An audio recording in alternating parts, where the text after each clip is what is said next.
Kembali bersama kami di Market Buzz, pemirsa, kita ke informasi dari emiten pasar modal Indonesia, di mana saham PT Unicharm Indonesia Tbk dengan kode saham UCID terus mengalami penurunan hingga mencapai level terendah sepanjang masa atau all-time low. Iya, pemirsa, saham UCID melemah 2 poin atau 0,4% ke level 494 per saham pada perdagangan intraday Selasa, di mana ini merupakan level terendah saham UCID sepanjang masa sejak initial public offering di Bursa Efek Indonesia pada 20 Desember 2019.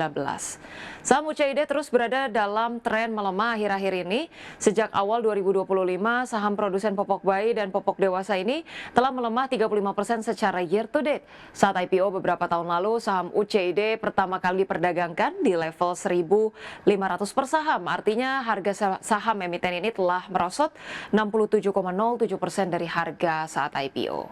UCID belum merilis laporan keuangan semester 1 2025. Pada kuartal 1, pendapatan neto UCID terkoreksi 11,65% year on year menjadi 2,2 triliun rupiah. Laba bersih yang dapat diatribusikan kepada pemilik entitas induk juga menyusut 83,18% secara tahunan menjadi 21,63 miliar rupiah pada akhir kuartal 1 2025. UCID sendiri memproduksi berbagai macam produk, diantaranya adalah pembalut wanita, popok bayi, dan pembalut dewasa. Perusahaan ini juga menjual berbagai jenis masker.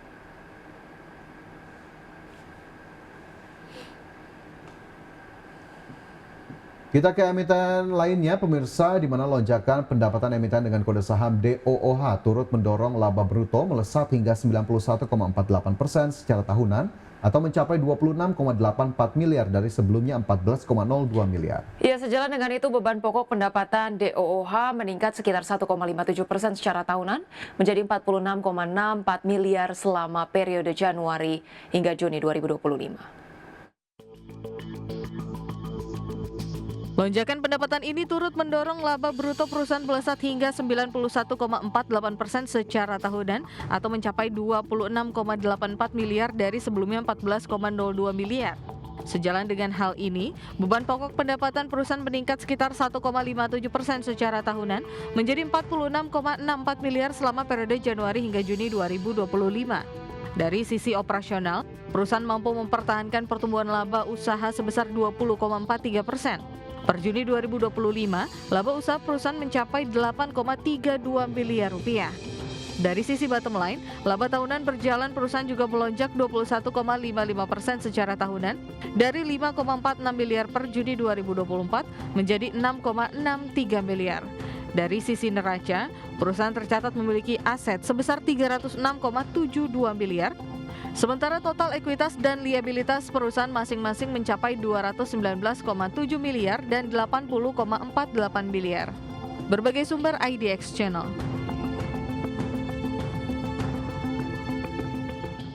Pemirsa, PT Pembangunan Jaya Ancol Tbk atau emiten dengan kode saham PJAA membukukan kinerja keuangan yang tertekan pada semester 1 2025. Laba bersih perseroan menyusut 63,73% year on year menjadi hanya 21,69 miliar rupiah. Ya, pemirsa, berdasarkan laporan keuangan, emiten pengelola kawasan wisata Ancol tersebut meraih pendapatan sebesar 495,46 miliar rupiah di semester 1 2025, turun 12,76% secara tahunan. Penurunan cukup signifikan terjadi di sejumlah segmen pendapatan. Pada segmen pendapatan tiket, pendapatan turun 17,23% menjadi 332,58 miliar rupiah. Selain itu, pada segmen pendapatan hotel dan restoran, pendapatan menyusut 14,12% secara year on year menjadi hanya 32,11 miliar rupiah. Di tengah pelemahan kinerja keuangan, perseroan mencatatkan peningkatan liabilitas hingga 1,47% menjadi 1,88 triliun rupiah pada Juni 2025.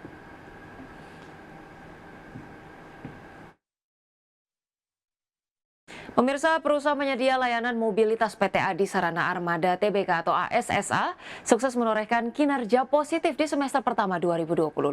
Peningkatan pendapatan dan laba bersih menjadi pencapaian signifikan di tengah tantangan ekonomi.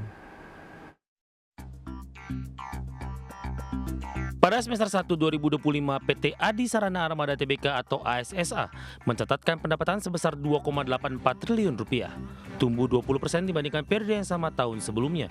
Laba bersih pun melonjak hingga 90% secara tahunan, menjadi 290,81 miliar rupiah. Efisiensi operasional di seluruh lini bisnis disebut menjadi salah satu kunci utama kinerja positif ini. Segmentasi logistik menjadi kontributor terbesar, menyumbang 42% dari total pendapatan. Dari total ini, logistik menghasilkan 1,19 triliun rupiah, disusul rental sebesar 804,17 miliar rupiah, dan mobil bekas 522,43 miliar rupiah.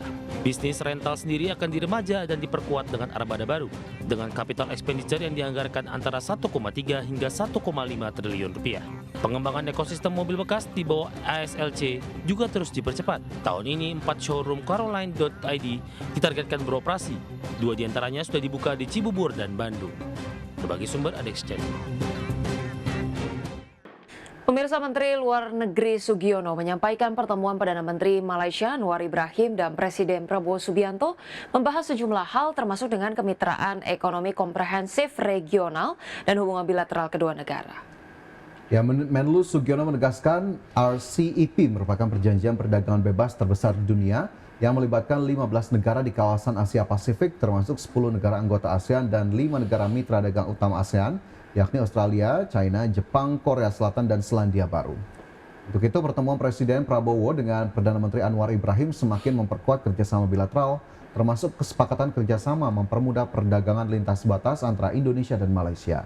Pertemuan bilateral resmi ini juga disertai dengan penandatanganan 4 nota kesepahaman kerjasama terkait perbatasan darat dan kerjasama bidang kesehatan, teknologi, dan komunikasi.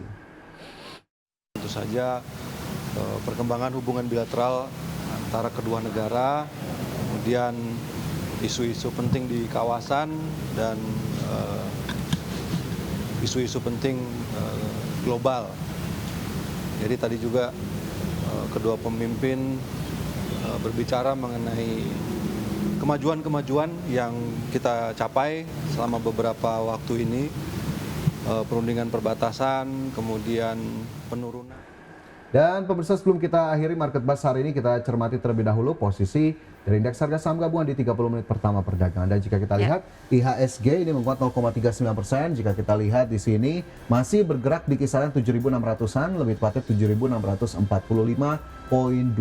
Sementara jika kita lihat secara sektoral, sektor keuangan memimpin penguatan naik 1,7%, diikuti industri, teknologi, industri dasar, kesehatan, non-cyclical, infrastruktur, dan juga transportasi. Iya, kemudian jajaran top gainers di sini datang dari WIFI, BRPT, Inet, BWPT, kemudian Ratu, DOOH, JARR, Minaraja, dan WIRG. Sementara itu top losers datang dari Cuan, PGEO, kemudian ada Eral, ERA, kemudian Apex, AMRT, DMAS, MTEK, Mayor, kemudian juga Bilog, dan juga BJBR.